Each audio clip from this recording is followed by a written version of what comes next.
Well, we watched our first superhero movie since the other one, and that's how we're gonna refer to it from now on. We got a special guest Zachary here, Critical Cousins, Matt, Jacob. We're here to talk about Doctor Strange, the new Marvel Disney movie. It's a Disney movie. Live action Disney movies have come a long way. They sure have. Sure have. I had a really good time. It was fun. It was a fun movie. A lot of people are kind of describing it as just okay. I mean, as far as just okay Marvel movies go, I thought this is kind of in the top tier of Marvel movies. Yeah, honestly, this is way better than any of the Thor movies. I haven't seen none of the Thor movies. I can't attest to that. I have seen both and definitely can. I thought this was a really. I don't know. What do you guys think of it? Started with. Yeah. Man. Yeah, no, you can't copy off us. To your original thoughts. Plan. Well, it was obviously very visually impressive. There was a lot of CG, but you had to have the CG, and they did a lot of unique things. I thought it was a pretty unique movie. It wasn't like just the same as some of the other Avenger movies. Yeah, that's very true. A lot of the other Marvel movies kind of have a similar feel to them. This, I mean, although it does have a few like Marvel brand things. I mean, you got kind of the humor, you got the the action, like you have what needs to be in a Marvel movie. But you're right, it does overall kind of have a different tone, and this is definitely a good use for CGI in a live action movie. This is a very good argument for it. There is not excessive amounts of it. They used it when they needed it. Incidentally, it was like all the time. I was gonna say but... it was needed to be excessive. Yeah. There's I mean, a lot of people probably already talked about just the awesome trip out sequence, which is crazy and super creative and weird and awesome. It was a really good time. Yeah. Benedict Cumberbatch plays a jerk that you end up liking. First time for Benedict Cumberbatch. Breaking type. Yeah, absolutely. He's never played that kind of guy before. Rachel McAdams did what she could. Marvel's still working on writing ladies. What were we gonna say? She was very likable. She was very likable. She was like, for how little she was in the movie and how they wrote her, she did an awesome job. She was great. Yeah, I mean, I think her character was clearly meant to sort of be. Like, what would a normal person think of this? Like, and her reactions are very funny. Like, Rachel McAdams is used for a lot of funny reaction shots, which isn't normally why you would hire Rachel McAdams, which I think is really funny. Yeah. It's like, oh, we need somebody who can do funny reactions. Rachel McAdams. It's a very strange choice, but she did a very good job. Tilda Swinton. She's Tilda Swinton. She's so great. She is one of the great just character actresses ever. She's so great. And she was very funny in this role, which isn't always what she does. Every character in the main cast got laughs. Yeah, funny enough, even the main villain, played by the great Mads Mikkelsen. Oh, Mads Mikkelsen is glorious. He was great, and sort of through how deadpan his character was, he also got some good laughs. Yeah, Mr. Doctor. Everyone, Mr. Doctor. Anyway, everyone got laughs. Everyone was fun and engaging. There were no why was this person in the film? Yeah, nobody really felt unnecessary. That guy from Steve Jobs was in it. The guy who's the less good surgeon with Benedict Cumberbatch. Oh! And I think his character served a sort of purpose of just proving what a jerk Benedict Cumberbatch was. So I guess even he really kind of had a point. Yeah. So there really wasn't anything where I was like, there was no need for that. Like, yeah, it was pretty tight. I know it was big news in the community that I guess I am in the Dan Harmon fandom. That I guess Dan Harmon did a rewrite on this movie. I don't know if it was just a punch-up or if it was a full-on rewrite. I don't know what he did.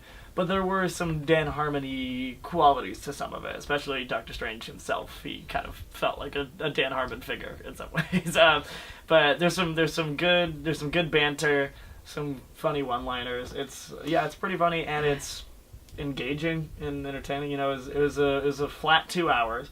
They didn't have to go for the full 2.5 like some of the other Avengers movies. They didn't feel the need to do that, which was nice. Very considerate, especially when we saw this in IMAX 3D, which we highly recommend you do if you haven't seen this already, because it's worth it. It's pretty cool. It's very cool, and you know, when you have 3D glasses on for a long time, you don't want to watch a 4-hour movie with 3D glasses on, so it's nice when they can just kind of condense it as much as they can. Everybody was funny. The visuals were really great. It sets up some cool stuff for the upcoming Marvel movies. Obviously, stay for the credits, in case you didn't know that already. With Marvel movies, you always gotta stay through the credits. Yes. All the way to the end. Yes, yeah. There's like the mid-credit scene, and then there's the after credit scene. The after credit scene is crazy. It's weirdly serious. It's a lot. It's probably the most intense part of the movie. Is just after all the credits. It's very strange. It's easily the most intense after credit scene they've ever done. Mm-hmm. Yeah, because most of them are like, oh, the Avengers are getting takeout. And this one is like... it's usually a gag. Yeah. And then this actually had to do with the story of future films. Yeah, it's very good. It was... I can't think of much else to say, really. I thought the action was pretty good. They did some cool things with, like... changing where they are and stuff. Yeah, some very cool transitions. There was a lot of times where you're just sort of like, how do they do that? It was definitely... A lot of people talk about Inception in this movie and similar visuals. This was kind of like 1,000 Inceptions, like in one scene. I feel like it owes a lot of its visual style to Inception and actually the Harry Potter movies. Oh. Because of like how they like show magic inside the real world. It's very like the night bus sequence and like Grimmauld Place, things like that. Like, here are ways that other people can't tell what's going on. Yeah. Sure. Yeah, absolutely. And then with Rachel McAdams' character, they sort of play with that. Yes. Here's how you would react if you did see all this, and it's crazy. Yeah. The climax is ridiculous and awesome. It's very cool. Very different from sort of other Marvel movies. Very different approach to defeating sort of the villain. Defeating the villain is actually one of the funniest parts of the movie. It's very funny. It's very strange. We got this close. I know. I've said it a few times. I've just tried not to make a face, but I couldn't help it that time. Well, it's funny because a lot of people who are people who I wouldn't expect to know what Doctor Strangelove is keep accidentally calling it Doctor Strangelove. That's hilarious. They're like, oh, that Doctor Strangelove movie. I'm like, very different movie. Also very funny, but in a very different way. Yeah. There's I can't think of any similarities between this and Doctor Strangelove, other than just humor. Not really. No. Nobody rides a nuclear bomb. In Doctor Strangelove. Matt, I think you need to see that.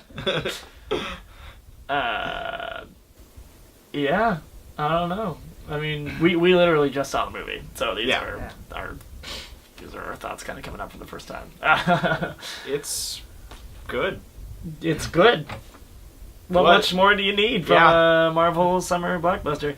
I think this is sort of going to be the last big summer movie. Other than, I mean, okay, so I guess we have like Fantastic Beasts and Star Wars and those. But Star Wars is a winter movie, like a Sure. actually winter movie. Yeah. This is kind of the less summery kind of movie. We have two more sort of big budget movies. Yeah. Rogue One and Fantastic Beasts.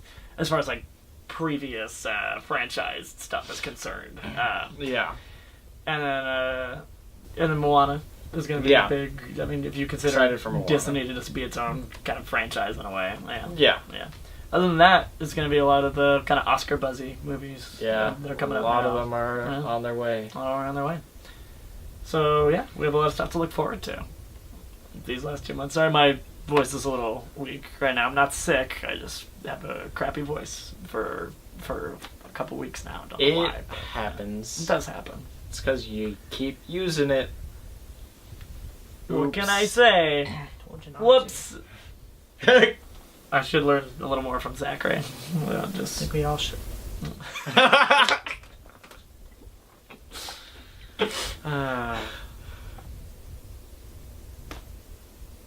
There's one way I would describe Zachary. It's silent but deadly. Good night.